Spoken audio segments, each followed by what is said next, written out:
Welcome my channel. আশা করি আপনারা সবাই ভালো আছেন, আমিও ভালো আছি। আজকে আমরা একটা নতুন বিষয় জানব। এটি হচ্ছে আপনি বাসাবাড়িতে, এখন তো গরমের দিন, অবশ্যই আপনি সোলার প্যানেল লাগান। তো সোলার প্যানেল কেনার আগে এই ভিডিওটা দেখে যদি আপনি লাগান, অবশ্যই আপনি দোকানে যে বলতে হবে না যে কী লাগবে, কী প্রয়োজন হবে। তো আজকে আমরা জানবো একটি সোলার প্যানেল লাগাতে অথবা সোলার প্যানেলের সাথে আর কোন কোন জিনিস প্রয়োজন হয়। তো ভিউয়ার্স, আর বেশি ভিডিওটি না বড় বানিয়ে তাহলে ভিডিওটি শুরু করি।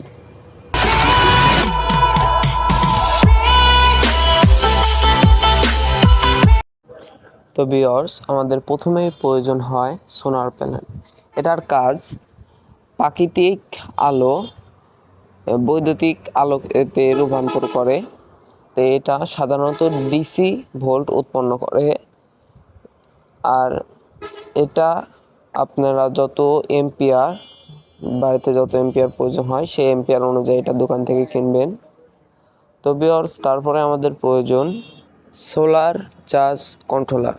এটার মাধ্যমে সৌর প্যানেল থেকে যে আসা শক্তি, সেটা এটার মাধ্যম থেকে যে বৈদ্যুতিক শক্তি হিসাবে ডিসি ভোল্ট করে এটা ব্যাটারিতে সংরক্ষণ করতে সাহায্য করে। তারপরে ব্যাটারিতে সংরক্ষিত শক্তি সেটা লোড হিসাবে সাপ্লাই দেয়। এটা সাপ্লাই দেওয়ার কাজেও ব্যবহৃত হয়। এখানে লেখা থাকবে যে প্যানেল লোড 1, লোড 2 আর ব্যাটারি। এরপর আমাদের দরকার ব্যাটারি। ব্যাটারি তো দুই রকমের হয়, একটা 12 ভোল্ট, একটা 24 ভোল্ট। আপনার দুটোর ভিতর একটা নিলেই হবে।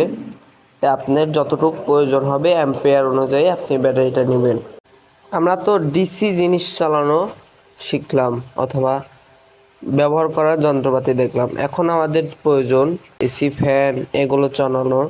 তো গাইজ, এগুলো চালানোর জন্য আমাদের প্রয়োজন হয় ইনভার্টারের।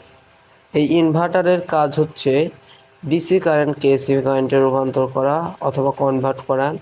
তো আমাদের যে লোড বেরিয়ে আসবে ডিসি লোড, সে লোড এক প্রান্ত দিয়ে ঢুকবে ডিসি, আরেক প্রান্ত দিয়ে বেরিয়ে যাবে এসি। তো ভিউয়ার্স, আমাদের যদি এসি কোনো লোড থাকে তাহলে আমাদের প্রয়োজন হবে ইনভার্টার।